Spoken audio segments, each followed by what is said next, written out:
Glück auf und Howdy aus Austin in Texas. Wir sind 2 Jahre hier in Austin und wir haben uns gedacht, wir fahren mal ein bisschen rum hier durch die City und durch die Gegend von Austin und beantworten eure vielen, vielen Fragen, die ihr so uns gestellt habt, und die hat die Tina alle aufgeschrieben. Ja. Und wir wünschen euch viel Spaß bei diesem Video.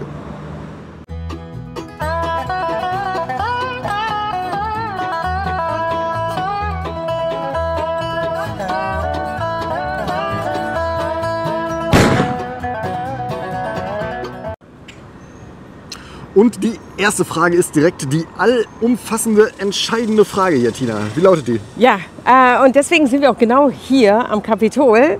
Das Kapitol. Sieht man. Weil die erste Frage ist, gibt es einen schöneren Staat als den Lone Star State? Und die Antwort ist sehr komplex und lautet nein. Nein. Nein, just kidding.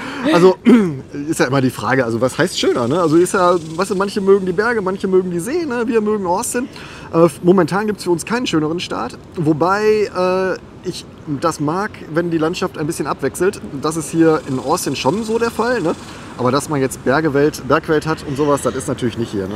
Dafür sind wir halt super schnell, also schnell am Strand. Jetzt ist ja auch nicht der mega tolle Strand wie in Florida. Eher so Florida auf Wish bestellt. Auf Wish bestellt, genau. Und wir haben schöne Mountains, also Mountains unten in Big Bend, die sind auch ziemlich cool. Das ist schon sehr geil, ja. Also der Start ist schon super. Und deswegen, aber ist es der Nonplusultra-Staat für uns? Naja, wir haben tatsächlich fast 9 Staaten besucht in unserer Zeit hier. Ja. Also nicht jetzt, seit wir hier sind, aber in der Vorbereitung. Und haben uns für Austin entschieden, gerade weil wir dachten, dass alle anderen 9 Staaten, wo wir waren, dass die nicht so sind, wie wir das brauchten. Genau, also hier haben wir alles, was wir brauchen. Darum ist das für uns der schönste Staat. Ob es für euch der schönste Staat ist, was weiß ich denn? So, also, weiter geht's. Nächste Frage. Nächste Frage und nächster Ort. Das wird heute sehr... Ihr seht, ich habe mich extra schick gemacht für euch. Und bei 38 Grad latschen wir hier durch Downtown. Nur für euch. So sind wir. Nächste Frage, Madame. Gibt es etwas, was ihr aus Deutschland vermisst? Ja. Ja. Ja. Ja, na klar vermissen wir was aus Deutschland. Ich meine, wir haben ja gefühlt 28 Jahre, oder? Gefühlt 28 Jahre, ja, in der Tat. In Deutschland gelebt und natürlich vermisst man was. Also was man Fleischwurst. Die Mutti, das ist auch immer geil. Immer wenn wir Besuch haben aus Deutschland, dann fragen die natürlich immer, soll ich euch was mitbringen? Ja, was vermisst ihr denn so? Und ihre Antwort ist immer Fleischwurst. Aber Fleischwurst geht ja kannst du ja nicht mitnehmen. Ne? Also was schmuggeln die immer, ist diese Aoste-Ringsalami. Ne? Ja, aber... Ja, also ich vermisse die Fleischwurst, ich vermisse Entenbrust, also Essen, ganz viel Essen vermisse ich tatsächlich. Ja, weil man sich dran gewöhnt hat. Ne? Also wir waren ja letztens ist auch gut, das ist auch schon wieder über ein halbes Jahr her, in Deutschland und haben Döner gegessen, weil ich immer gedacht habe, boah, wir vermissen Döner so. Und nee, ich bin Taco. Mittlerweile Team Taco mittlerweile. Döner fand ich nicht so prickelnd. Vielleicht auch an dem Dönerladen. Was vermissen wir jetzt noch aus Deutschland? Also da steht extra, abgesehen von Freunde und Familie. Deswegen gehen wir da nicht so drauf ein, weil selbstverständlich vermisse ich meine Freunde so sehr. Da gehen wir nicht drauf ein. Ach so, ja. Ja, weiß ich nicht. Also was sonst? Den Regen. Ich vermisse total den Regen. Ja, die Luft. Also das ist doch schon, aber das Wetter insgesamt. Aber nur temporär. Also weißt du, wenn du hier irgendwie, weiß ich nicht, 4 Monate gutes Wetter hast und heiße Temperaturen, die Luft ist ja auch, die ist schwer, ne? Ja, da brauchst du mal ein bisschen Regen oder so ein gemütliches im Herbst, so mit einer Tasse Kakao nach dem Spaziergang im Wald, in einem deutschen Wald. Der deutsche Wald. Der deutsche Wald. Nein, das ist wirklich schön. Ich meine, die Natur hier ist wirklich schön. Und wenn du hier mal so ein bisschen rumguckst, auch hier, wir sind mitten in Downtown und es ist super grün. Überall ist alles mega grün. Also insofern, Bäume vermissen wir jetzt nicht so doll. Nö, aber also ein bisschen Laubwald, ne? Und der Geruch von dem Wald, das vermisse ich schon. Ich vermisse auch die Alpen so ein bisschen. Ne? Also das ist halt traumhaft Panorama. Aber ist das Vermissen oder ist das eher so eine Sehnsucht nach guten Erinnerungen? Weiß ich nicht. Wahrscheinlich. Und mal ganz ehrlich, wir müssten mal nach Colorado. Ich weiß, dass wir ja nicht mehr Colorado, sagst du, in Colorado fahren. Hat man noch nie gesagt. Ja, vielleicht sollten wir da mal hin und schauen, wie es da ausschaut. Das werden wir auf jeden Fall tun. Aber dass ich jetzt so ein Bedürfnis habe, also ich habe kein Heimweh, ne, um das abzukürzen. Und klar, vermisse ich meine Eltern, ne, das ist schon doof. Ne? Aber dass ich jetzt sonst in Deutschland was vermisse, wo ich sage, boah, in Deutschland war das so viel geiler und das vermisse ich so. Das habe ich jetzt ehrlich gesagt nach 2 Jahren noch nicht. Kommt vielleicht nach 5 Jahren oder nach 6 Jahren. Ja. Momentan denke ich so, boah, ist das geil hier. So. Und wenn es jetzt noch Zwiebelmett mit Zwiebeln und Brötchen gäbe, dann wäre ich total happy. Und Fleischwurst. Dann ist die Mutti glücklich. Und Fleischwurst. Okay, das Fleischwurst-Thema scheint sehr dominant zu sein. Alright, so ja, ich hoffe, die Frage konnten wir beantworten, wenn auch nicht zufriedenstellend für alle, aber es gibt halt wirklich nichts, was ich jetzt exorbitant vermisse. Ne? Und Politik ist heute kein Thema. Perfekt. Punkt. Also, nächste Frage. Weiter geht's. Nächste Frage. Was war eure allergrößte Herausforderung hier? Oh, da gab es viele, ne? Ja, sehr viele. Es fing an mit der Sprache für mich. Ich dachte tatsächlich... Die sprechen alle Englisch hier. Oh, furchtbar. Und ich dachte, ich könnte Englisch. Alter Schwede. Nee, konnte ich nicht. Nee. Also das war Schulenglisch. Das war eine Herausforderung, hier wirklich flüssig zu werden und auch so Emotionen benennen zu können und ziemlich eloquent zu sein. Das war eine große Herausforderung. Ja, Business war natürlich eine mega Herausforderung, ne, weil die Welt hier ja anders tickt als in Deutschland. Ne? So, und der Deutsche hat so eine gewisse Grundarroganz. Ah, egal. Auf jeden Fall, was ich sagen will, ist, es ist einfach anders hier. Ne? So, und diese Grundarroganz, die bringt dich hier nicht weiter. Und nach dem Motto, ja, das hat in Deutschland funktioniert, das funktioniert hier auch. Ne? Oder ich kann das und das. Ihr könnt gar nichts. Und hier funktioniert gar nichts wie in Deutschland. So, und das war halt eine große Herausforderung, das zu lernen. Und das war ein sehr teures Learning, das kann ich euch sagen. Das war wirklich teuer. Dann, was war noch eine Herausforderung? Zu erkennen, wann jemand hier die Wahrheit sagt. Also das ist eine Riesenherausforderung. Da arbeite ich auch immer noch dran. Mache ich auch noch ein extra Video zu, versprochen, weil das ist echt noch mein eigenes Thema. Wann wird hier die Wahrheit gesagt? Genau, also wir waren vielleicht auch zu gleichgläubig immer, ne? Ja. Also gerade so Business angeht, ne? Bei Freunden hatte ich jetzt nicht so den Eindruck, Nein. aber im Business ist das schon so, ne? Fake it till you make it oder lüg dir halt, dass die Balken biegen, Hauptsache du kommst an die Knete des anderen, ne? So ist das, ja. Also das sind tatsächlich Herausforderungen, ne? Wenn ich so Herausforderungen für die Kinder sehe, also die Kleine hat bestimmte Herausforderungen gehabt, neue Freunde zu schließen, ne? Wobei das auch, ehrlich gesagt, das hat ein paar Wochen gedauert, ne? Ja, dann waren die ersten Freunde am Start. Die Große musste sich dran gewöhnt, von Kalifornien nach Texas ist ja doch mal eine andere Nummer. Ne? Das war wirklich eine Herausforderung für Sie. Das war wirklich eine Herausforderung, aber alles gut gemeistert. Ne? Ja. Also ich denke mal, wir haben wenige Wochen bis wenige Monate gebraucht, bis wir die Hürden in dem Bereich zumindest genommen haben. Ne? Alles andere hat halt ein bisschen länger gedauert, aber so ist das nun mal. Wir haben neu angefangen. Wir wollten das genau so. Uns war das bewusst, dass es irgendwie jetzt nicht ein 1:1 Kopieren des Lebens aus Deutschland einfach nur in die USA ist, sondern dass man wirklich von vorne anfängt, so from the scratch, wie man hier sagt. Genau. Und ja, ich denke, das haben wir bis jetzt ganz gut gemeistert und ich bin schon gespannt, was noch kommt. Da machen wir dann in dem 10-Jahre-Video. So lange bleibt ihr gefälligst dabei, klar? Ja. Also, nächste Frage. Bis gleich. Die meistgestellte Frage von euch übrigens, auf Instagram zumindest, ist... Habt ihr einen Job für mich mit Visum? Nein. Nein. Also ich könnte jetzt ganz viele Gründe, warum das nicht so ist. Also grundsätzlich stellen wir nur Amerikaner ein, aufgrund unseres Visums. Und zweitens ist es ja so, dass also wir mussten ja unsere Erfahrungen machen hier und bis ihr mal hier wirklich produktiv sein könntet, dauert das ein bisschen. Das heißt, wir müssten schon viel Zeit und Geld investieren und mal ganz ehrlich, so richtig dicke habe ich das jetzt auch nicht mehr. Ne? Aber wenn wir könnten, wie wir wollten, würden wir euch alle gerne hier rüberholen, weil, ganz ehrlich, jeder, der hier leben will, sollte es machen können. Ich finde dieses echt krass hier mit den Visas, wie schwer es einem gemacht wird, hier rüber zu kommen. Und wenn wir könnten, wie wir wollten, würden wir, aber geht ja leider nicht. Also auf Instagram und Co. stehen wir natürlich trotzdem für Fragen zur Verfügung. Ne? Also wenn ihr Tipps haben wollt, ey, ich bin der Letzte, der sagt, leck mich. Ne? Also ich bin immer für so kleine Chats zu haben. Ne? Wenn es ein bisschen umfangreicher wird, müssen wir gucken, wie wir es regeln. Ne? Aber hey, wenn ihr Fragen habt, fragt. Wenn ihr wissen wollt zu einer Bewerbung oder sowas, ne? Oder ihr habt eine Stellenanzeige gesehen und sagt, hör mal, wie muss ich mich denn darauf bewerben? Ich gebe jetzt keine stundenlange Beratung, ne? Aber so ein paar Tipps sind immer drin. Also versprochen. Weiter geht's. Was ist die Frage? Wie sieht eure Freizeit bzw. euer Alltag aus? Das ist ganz einfach. Wir nehmen uns eine Kamera mit und laufen wie die Idioten durch Downtown und quasseln eine fremde Sprache, die keiner versteht. Nein, also wie sieht unser Alltag tatsächlich aus? Wir haben 2 fixe Termine die Woche, die wir auf jeden Fall immer wieder einhalten. Es ist jeden Mittwochabend haben wir Parents Dinner. Schon seit Jahren? Seit, keine Ahnung, super vielen Jahren. Also seit die Kleinen auf der Welt sind. Weil ne, wir sind ja nicht nur Eltern, sondern auch noch Paar. Also gehen wir essen seit zig Jahren immer am Mittwoch. Und sonntags ist Wandertag. Genau. Außer es ist irgendwie 40 Grad. Außer es ist 40 Grad, dann ist Samstagswandertag. Ja, das ist wirklich so. Also die 2 Termine sind fix. Ne? Ansonsten, also ich gehe jetzt viel ins Gym, ne? Du auch. Ja. Du machst dann mehr so Yoga und so ein Zeugs. Ja, genau.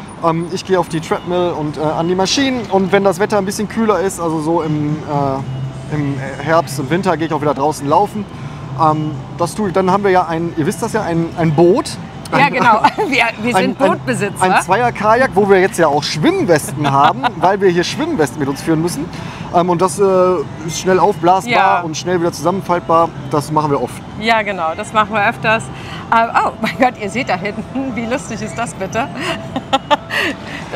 Das ist zum Party machen hier in Austin. Das machen wir auch ab und an. Also jetzt nicht das, aber Party machen. Aber wir gehen auch schon viel weg, ne? Und lassen den lieben Mann einen guten Tag sein.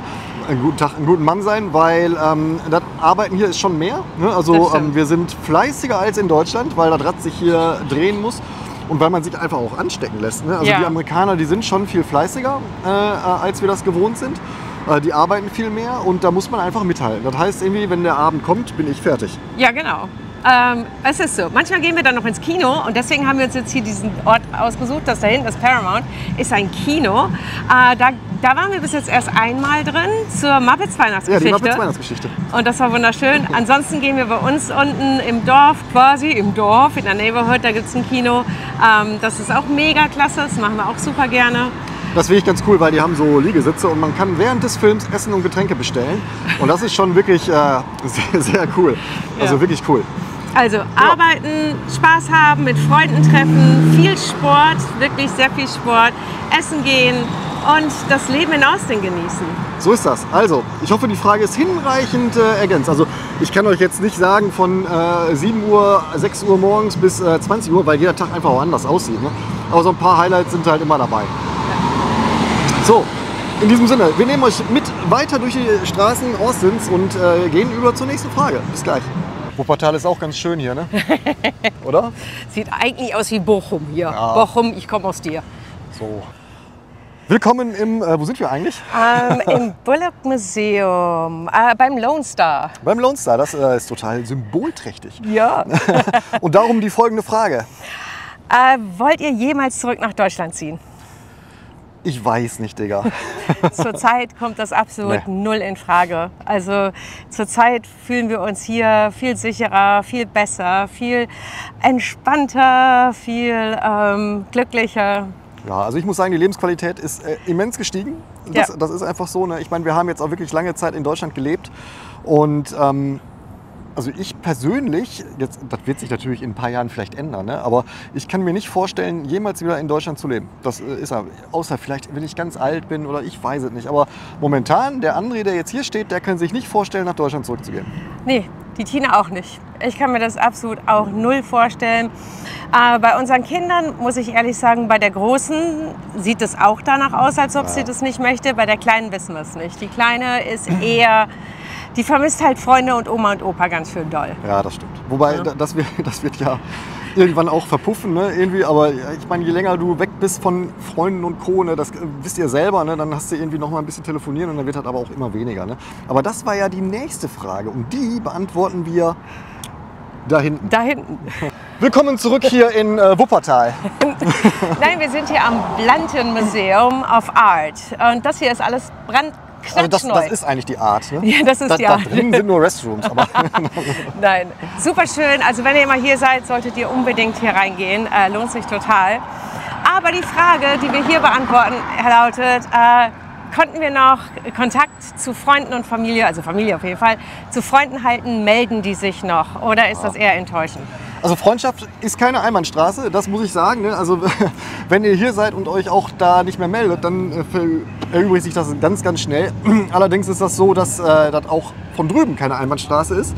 Das heißt, wir haben schon festgestellt, okay, am Anfang war so WhatsApp und FaceTime, das ging noch alles. Ne? Dann wird es halt immer weniger. Ne? Das läuft halt, es läuft nicht aus. Ne? Also ich bin da überzeugt, wenn man die anruft und sagt, hör mal, können wir noch mal uns treffen oder so virtuell, geht das. Ne? Aber es ist gar ein bisschen laut. Ich weiß gar nicht, ob ihr mich versteht. Aber ja. Wobei, also so mit wirklich ganz, ganz, ganz engen Freunden habe ich echt dicken, fetten Kontakt. Mehrmals die Woche telefonieren wir oder schreiben wir uns. Also mit meinen Besties ist das ist genauso geblieben. Ja, also kann ich jetzt nicht sagen, ehrlich gesagt. Liegt aber auch daran, dass wir ja auch Zeitverschiebung haben. Ne? Also wir sind ja immer 7 Stunden hinter euch. So, das heißt, wenn ich hier arbeite oder wenn wir jetzt hier stehen, dann seid ihr schon im Tiefschlaf eigentlich. Ne? So, und dass da halt nicht mehr dieser Realtime-Austausch stattfindet, das ist klar. Ne? Klar schickt man sich WhatsApps hin und her, ne? Und die dummen Sprüche und Bilder kommen trotzdem noch. Ne? Aber es ist halt nicht so intensiv wie vorher, erwartet aber auch keiner. Ne? Also vielleicht müsste auch die Erwartungshaltung einfach runterschrauben dann. Ne? Ja, also ja, er hat ja recht. Bei vielen ist es so. Aber ich muss wirklich eine Lanze brechen. Könnt ihr das einmal noch mal kurz, könnt ihr zurückspulen und noch mal sagen, er hat ja recht? Das habe ich noch nie gehört. Ich wiederhole es sogar. Er hat recht. Allerdings muss ich sagen, so wirklich, wenn es mir wichtig ist oder wenn es jemandem wichtig ist, dann hält der Kontakt und zwar auch genauso wie vorher mit viel Austausch, viel Telefonieren und so. Das funktioniert schon. Ja, ich meine, und viele machen es ja auch möglich. Ne? Die besuchen uns dann hier. Ne? Also hier deine Schwester zum Beispiel, die war jetzt schon zweimal hier, ne? mit den Kindern und ehemalige Freunde und Nachbarn, also sind ja die ehemaligen Nachbarn, die waren ja auch schon hier, haben unser Gästezimmer in Beschlag genommen und die haben mir hier die Schönheit Austins gezeigt als Fremdenführer. Ne? Freunden. Und wir haben sogar ein paar Freunde, die kommen zum 2. Mal wieder. Yay, darauf freuen wir uns jetzt schon besonders. Also ihr seht, es geht, wenn man nur will. Es ist aber Arbeit, wie alles. Ja, und mal ganz ehrlich, wir sind ja nur 10, 11 Stunden Flugzeit auseinander. Ne? Also das ist ungefähr so, als wenn wir wohnten ja in Essen, ne? Und wenn wir dann nach, Hamburg gefahren sind, da war ja die A2 zwischen. Ne? Das waren auch 10 Stunden. Da bist du auch 10 Stunden unterwegs, locker. Also die Strecke ist die gleiche. Nein, Spaß beiseite, alles ist machbar, nicht mehr so intensiv, aber wenn die da sind, umso intensiver. Ja. Das war das Wort zum, was haben wir denn heute? Dienstag. Das Wort zum Dienstag. Weiter geht's mit der lustigen Fragerunde der Familie A. Bis gleich. Komm, wir machen so ein ganz neues Format. Wir nennen es Walking Question. Papa! Hau raus. Ja, eine Frage, die wir... Ich schwitze mich immer noch tot hier. Eine Frage, die wir ein paar Mal schon gestellt bekommen haben, war, wollt ihr für immer in Texas bleiben? Ich weiß nicht, Digga. Nein, ich denke nicht, dass es für immer Texas sein wird. Für viele Jahre bestimmt. Auf jeden Fall so lange, bis unsere Kinder mit ihrer, wie auch immer, Ausbildung fertig sind, wollen wir denen irgendwie einen Hafen bieten. Und danach schauen wir mal. Genau. Vielleicht machen wir es wie Conny und gehen nach Hawaii. Wer weiß das schon. Wobei, das kann ich mir ehrlich gesagt noch nicht vorstellen. Liegt aber auch daran, weil man gehört hat, dass Hawaii so ein bisschen wie die Schweiz ist. Entschuldigt, liebe Schweizer. Aber als Ausländer hat man es da einfach schwer reinzukommen. Ja. Oder wer weiß, vielleicht kommen wir ja hier nach, wie heißt das? Nach was? Montana. Nach Montana. Oh, da gibt es ja eine hier, folgt der mal auf Instagram. So, okay. Shout out. Ja, genau. Die wird sich denken, ach du Scheiße. Oder nach Alaska zur Anke. Ja, auf jeden Fall. Also es gibt noch so viel unendlich Fläche hier zu entdecken. Ich weiß nicht, ob es Texas ist. Vielleicht verlieben wir uns ja auch in Colorado. Vielleicht verlieben wir uns in Montana, in Oregon. Oder vielleicht kommen wir sogar zurück nach Europa. Ja. Könnte sein. Vielleicht Mallorca geht immer. Mallorca geht immer. Also die Frage ist, glaube ich, beantwortet. Ne, wir wissen es noch nicht. Ne? Also wir fühlen uns hier heimisch, wir fühlen uns hier wohl. Ob es der Endstart Der Endstart sein wird, weiß ich nicht. In diesem Sinne, weiter geht's.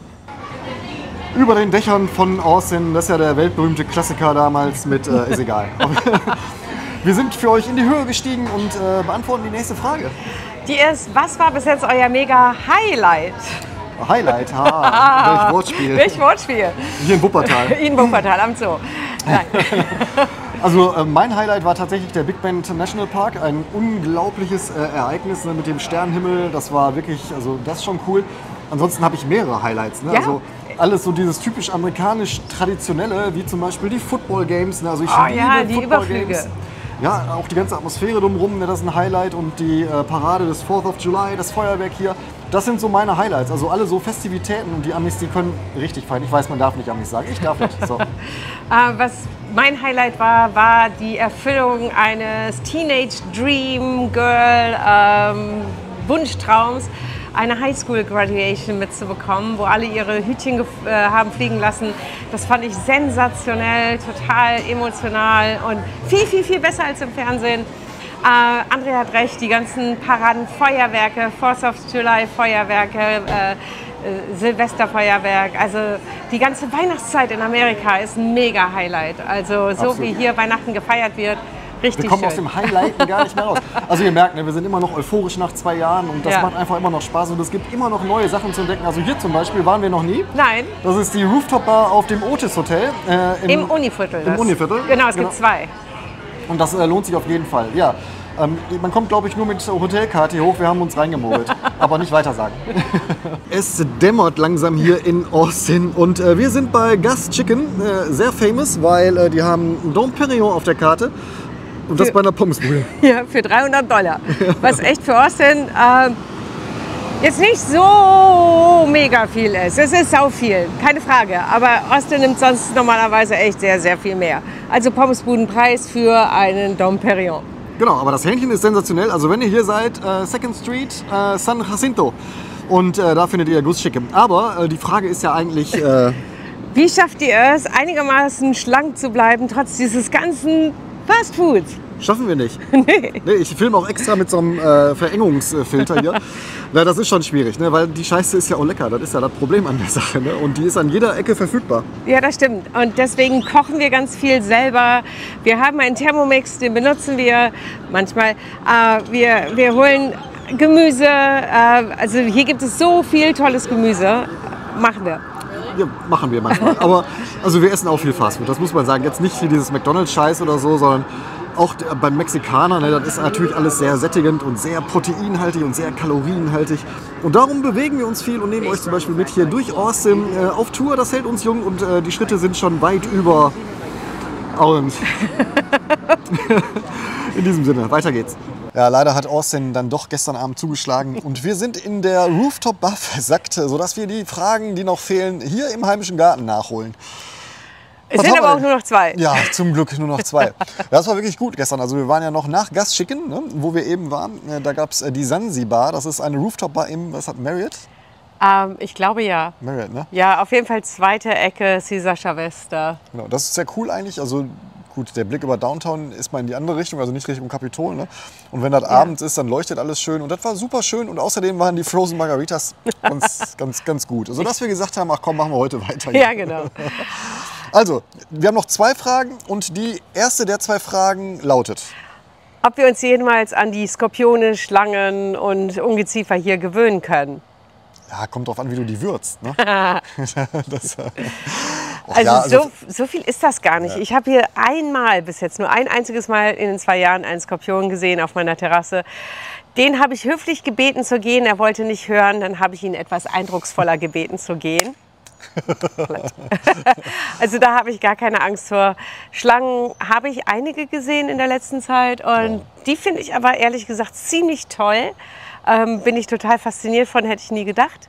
Ich mag Schlangen total gerne und die Spinnen. Ja, also sind halt groß. Die sind halt groß, aber jetzt muss man auch sagen, ne, mal die Kirche im Dorf lassen. Ne? Also die wenigsten sind ja wirklich irgendwie total giftig. Ne? Klar, also auch der Skorpion, ne, das ist ja nicht so ein Skorpion wie in Südafrika, ne, dass der dich sticht und du irgendwie tot umfällst, sondern das tut dann halt weh. Ne? Also das ist ja jetzt auch nicht lebensbedrohlich. Ne? Außer du hast eine Allergie, aber weißt du, wenn du eine Wespenallergie hast, ist das auch lebensbedrohlich. Ne? Das ist so. Also dass die so wirklich giftig sind, das ist selten. Also klar, Diamond Rattlesnake, ne, das ist natürlich tödlich, aber die haben wir ehrlich gesagt erst einmal gesehen und auch nicht hier. Ne? Nee, das war im Big Bend, ne? Da Genau. haben wir die gesehen. Ansonsten ja. die Schlangen, die wir hier sehen, die sind alle harmlos. Also weiß man auch, dass die harmlos sind. Ne? Das, was mir aufgefallen ist, ist, dass ich total entspannt geworden bin, was Insekten angeht. Also in Deutschland, weißt du noch, wie viel Angst ich vor Wespen hatte? Dann ist sie, weißt du, dann waren wir im Biergarten am Ballner See. Gruß an die Essener Jungs. So, dann waren wir im Biergarten am Ballner See und da war Wespensaison. Und dann steht die einmal auf und schmeißt den ganzen Tisch um, weil da war eine Wespe. Ja, das war unentspannt. Das ist entspannter hier. Ja, weil wirklich, ich meine, diese Mistviecher sind nicht hier. Dafür haben wir hier so große Wespen. Aber die tun halt nichts. Die tun nichts. Also ich glaube auch, die lassen dich in Ruhe. Das Wissen, dass sie nichts tun, das entspannt auch. Ne? Also klar, du hast immer so Seasons. Ne? Also es gibt im Juni gibt es diese Junebugs. Ne? Die sind so rot-rötliche Käfer. Klein. Die sind aber echt, wenn es Abend ist, ist die ganze Terrasse voll davon. Die verschwinden aber auch irgendwie nach 1, 2, 3 Wochen. Ja, dann sind die weg. Und außerdem die ganzen Vögel, die picken die dann immer weg hier bei uns. Wir haben so eine UV-Lampe. Die bräunt die Viecher sehr, sehr gut. Und die liegen dann abends immer da rum, weil die sich sehr, sehr gut bräunen. Und morgens sind die aber alle weg, weil die Vögel sich die über Nacht holen. Ne? Ja, genau. So, und dann gibt es noch hier Zikaden, ne, die sind im Baum. Das ist auch Saison. Dann ist ein bisschen laut. Ne? Ist nur laut. Der Sound des Sommers, die sehen ein bisschen hässlich aus. Die sind wirklich hässlich. So richtig hässlich, aber mein Gott, die tun auch nichts. Also selbst wenn sie sich mal bei dir im T-Shirt verheddern, das ist einmal, glaube ich, passiert. Ist halt so. Ist halt so, ist nicht schlimm. Was ich aber was wirklich wehtut, was die Leute gar nicht auf dem Schirm haben, sind diese verkackten roten Ameisen. Oh hier, ja, ne? die Feuerameisen. Die Feuerameisen, boah, die sind wirklich. Also darum sind wir ja auch immer hier schön mit Schlappen auf der Wiese, Ja. weil manchmal gibt es hier halt so Nester, ne? Wir haben so ein Pulver, was wir dann da reinschmeißen. Aber ohne Schlappen und du trittst da drauf, dann hast du sofort irgendwie so einen Pulk an Ameisen und dann schwillt der Fuß an. Ne? Das ist nicht so gut. Also das macht mir ehrlich gesagt mehr Sorgen als Schlangen und Skorpione. Ja auch. Also insofern, um die Frage zu beantworten, nö, wir sind also wirklich ziemlich tiefenentspannt und man gewöhnt sich dran. Ja, ist ja, aber ich muss noch erwähnen, ne, wir wohnen ja auch hier in einem Wohngebiet. Ne? Ja. So, und die Tiere, die sind ja nicht bescheuert, also vielleicht ein bisschen, ne? Aber die wissen natürlich auch, hier sind Menschen, nicht gut, gehe ich weg. Also in den Plains, glaube ich, sieht das anders aus. Hill Country und so, da hast du viel mehr Schlangen und Skorpione und sowas. Wahrscheinlich, ne? Ja. Das ist so. Aber wir wollen gar keine Tierdoku hier drehen. Ich bin ja nicht irgendwie der Chimmick. Ne? Also, nächste Frage. Und das ist so ziemlich die wichtigste Frage, glaube ich. Darauf, wo ihr alle drauf gewartet habt. Was würden wir anders machen mit dem Wissen von heute bei einer Auswanderung? Ja, fang an. Oh, ich würde mich viel besser vorbereiten. Wir haben das, glaube ich, ein bisschen, obwohl wir haben uns schon gut vorbereitet. Ja, aber ich würde mich noch besser vorbereiten. Also ich würde tatsächlich an meiner Sprache arbeiten. Ihr seht, das ist echt ein Thema bei mir, obwohl das mittlerweile echt super, super toll geworden ist. Ich kann richtig gut Englisch sprechen. Aber ich hätte im Vorfeld viel mehr Filme und Serien auf Englisch geschaut. Also ich glaube, das Problem, was du ja hast, ist, in Deutschland konntest du dich super eloquent ausdrücken, ne, also gewählt. Ne? Und das fällt hier einfach flach, ne? Wenn du in ein Land kommst, wo du denkst, du kannst dich, also wir konnten Englisch, ist jetzt nicht so, dass wir kein Englisch konnten. Richtig. Ne? Aber die Texaner haben natürlich einen Akzent, so, das heißt, du kriegst am Anfang nicht immer alles mit, was sie brabbeln. Ne? Dann hast du viele Videocalls, dann ist der eine in North Carolina, der eine in North Dakota, der andere in New York und jeder spricht ein bisschen anders. Ne? So, und das ist halt schwierig. Ne? So, und jetzt mal ganz ehrlich, manchmal fehlen auch einfach die Worte. Ne? Also wenn du im Deutschen übersetzt, dann versuchst du natürlich im Englischen, weil du ja fließend Englisch sprechen kannst, das zu umschreiben. Das wirkt dann zwar nicht so eloquent, ne? Und ich glaube, das ist das, was schwierig ist. Das nervt mich eben. Meine Eloquenz, die fehlt mir extrem. So ne, mit der Sprache zu spielen und das wird immer besser mit jedem Tag, aber es hätte schneller gehen können, wenn ich im Vorfeld viel mehr Serien geguckt hätte auf Englisch. Fernsehen gucken ist immer die Lösung. Ja, genau. Aber ich glaube, weißt du, so ein paar Sachen, da kannst du dich vorbereiten, wie du willst. Das funktioniert einfach nicht. Ne? Das muss man durch Erfahrung lernen. Ja, aber das ist, also ne, da geht es ja darum, was hätte ich anders gemacht? Das hätte ich definitiv anders gemacht. Dann hätte ich mich schon viel früher um ein Netzwerk hier in den USA bemüht. Und das, glaube ich, ist schwierig, von weit weg. Das glaube ich nicht, weil über LinkedIn und so weiter geht es und über die Facebook-Gruppen und so weiter. Ich glaube, ich hätte da an Zeit mehr investiert, um ein größeres Netzwerk schon vor Ort zu haben. Gerade im Professional. Das Problem wäre ja gewesen, ne, dass du gar nicht wusstest, welches Netzwerk du denn brauchst hier jetzt gerade. Also das hat sich ja auch entwickelt. Ne? Also du bist ja auch mit einer ganz anderen Idee hingekommen, als was du jetzt machst. Okay, jetzt bist du wieder da, wo du eigentlich hin wolltest. Ne? Ja. Aber das war ja auch so eine Reise. Ne? Das heißt, irgendwie nutzt ja nichts, wenn du dir in Essen ein Real Estate-Netzwerk für Austin aufbaust und dann hinterher feststellst, mache ich nicht. Nee. Da machen wir ein eigenes Video. Genau, das mache ich nicht. Das war nämlich auch eine Frage, ob ich das noch mache. Nee, das ist nichts. Magst du kurz noch mal ausholen oder sollen wir es aufs nächste Video verschieben? Das schieben wir gerne aufs nächste Video. Ich erzähle gleich was dazu. Dann, was hätte ich definitiv noch anders gemacht? Was hätten wir noch anders gemacht? Wir wären schneller aus dem Urlaubsmodus rausgegangen. Definitiv. Also das wäre auch das, was ich gesagt hätte. Ne? Also wir hatten uns ja, als wir hingekommen sind, gesagt, okay, das erste halbe Jahr, das ist für uns Entdecken. Klar, ich hatte Mitarbeiter und alles, hat mich ein bisschen auf die zu sehr verlassen, muss ich sagen. Ne? So, und dadurch, wenn du in einem Land bist, wo immer die Sonne scheint, ne, und immer schönes Wetter ist, dann neigst du dazu, das immer mit Urlaub zu verwechseln oder mit mehr Freizeit. Ach komm, das ist so ein schönes, dann gehen wir raus auf die Terrasse. Ne? So, und wir haben wirklich viel entdeckt. Also in den ersten 6 Monaten hier, wir waren auf Tour ohne Ende. Ne? Ja. Und das würde ich euch heute von abraten. Ne? Also nehmt euch 1-2 Wochen, um das zu machen und nochmal irgendwie einen kleinen Urlaub vor Start dran zu hängen. Aber dann Ärmel hoch und ran an den Speck. Ja. Genau, also schneller, fleißiger sein. Genau, also wir haben ein halbes Jahr verloren, muss man einfach sagen. Ne? Das ist wirklich wahr. Dadurch, dass wir in so einem Urlaubmodus waren und vielleicht auch gesagt haben, es wird schon, ne? Es wird nicht. Ne? Also irgendwann musst du halt dann wirklich sagen, okay, jetzt ist aber hier wirklich, jetzt müssen wir auch und das klappt ja dann auch. Ne? Aber den Stress könnt ihr euch sparen. Ja, was hast du noch für Sachen, die du anders gemacht hättest? Ja, weiß ich nicht. Also im Business habe ich bestimmt ganz viele Sachen, die ich anders gemacht hätte. Ne? Aber da ist ja die Frage, ob das USA-spezifisch ist. Ne? Also wenn du was Neues startest, ist ja egal, ob in Deutschland oder in der Schweiz, irgendwie, du fängst ja trotzdem bei Null an. Ne? Du musst halt Erfahrung sammeln. Das ist einfach so. Ne? Was ich anders gemacht hätte, ist, ich würde mich heute nicht mehr auf Gesagtes verlassen. Hier. Richtig. Ne? Also gerade so Business, was Rechnungen angeht, die nicht bezahlt werden oder du von den Leuten nichts mehr hörst. Ne? Also ich habe ja hier gelernt für mich, ich fange erst an zu arbeiten, wenn Geld auf dem Konto ist. Und da bleibe ich bei. Das ist ein hartes Learning, aber das hätte ich jetzt anders gemacht. Das war in Deutschland anders. Ne? Dann machst du ein Agreement mit dem und dann nach 4 Wochen schickst du die Rechnung und dann bezahlt der eigentlich auch. Ne? Also das ist hier anders. Also in meiner Branche oder in den Anfangskunden, die wir so hatten. Ne? Mittlerweile hat sich das auch geändert. Also ich habe durchaus viele große, seriöse Kunden, aber die kleinen, da konntest du dich nicht drauf verlassen. Ne? Richtig. Also insgesamt ein bisschen weniger naiv dran gehen, ein bisschen mehr, also schneller reagieren. Wenn irgendwie das Bauchgefühl nicht stimmt, sofort reagieren. Und nicht noch warten und und es könnte ja, also das würde ich heute anders machen. Ich würde schneller reagieren in allem. Ich hätte auch, mal ganz ehrlich, auch andere Sachen mitgenommen aus Deutschland. Ja. Als jetzt. Also ich meine, wir sind ja die Einzigen hier in Texas, die einen Skianzug haben. Ja. So, das lasse ich so stehen. Also vielleicht hätte ich dann doch ein paar Sachen anders gemacht. Ja. Wir haben natürlich viel eingelagert bei meinen Eltern, ne, in den Keller oder bei deinen Eltern, ne, irgendwie eingelagert. Ein paar Sachen hätte ich einfach mitgenommen, ne, oder hätte ich auch in Deutschland gar nicht verkauft und die lieber mit hierhin genommen. Ja, meine Bücher. Ja, was so ein paar Erinnerungen angeht. Ja. Ne, irgendwie zu sagen, irgendwie, ach komm, wir machen einen Cut, verkaufen das brauchen wir eh nicht, das ist ein Fehler. Ja. Finde ich auch. Also ich vermisse eine ganze Menge Sachen, die sehr persönlich waren, die ich einfach in dem Moment, als ich so euphorisiert war, es geht nach Amerika, dann dachte ich wirklich so, dann brauche ich das nicht mehr. Und heute denke ich so, ich habe sehr, sehr, sehr viel mitgenommen, wirklich sehr viel mitgenommen, was Persönliches angeht, auch Bücher und so weiter. Aber ich weiß nicht, wie viele Bücher hatte ich, 3000 oder so? Wir haben ja oben ein ganzes Regal gehabt. Ne? Also ich hatte ja wirklich eine halbe Bibliothek bei mir. Ihr Lieblingsautor war dieser Reklam. Ja, genau. So. Nein, ich hatte so unglaublich viele Bücher und davon habe ich vielleicht nur, keine Ahnung, 50 mitgenommen. Das ist mir zu wenig. Was mir hier aufgefallen ist, wir lesen hier viel weniger. Viel weniger. Weil wir die ganze Zeit in so einem Doing drin sind. Ne? Ja. Also dieses Runterkommen, abends auf Couch liegen oder so oder auf dem Sessel und mal ein Buch lesen, das habe ich schon lange nicht mehr gemacht. Ne?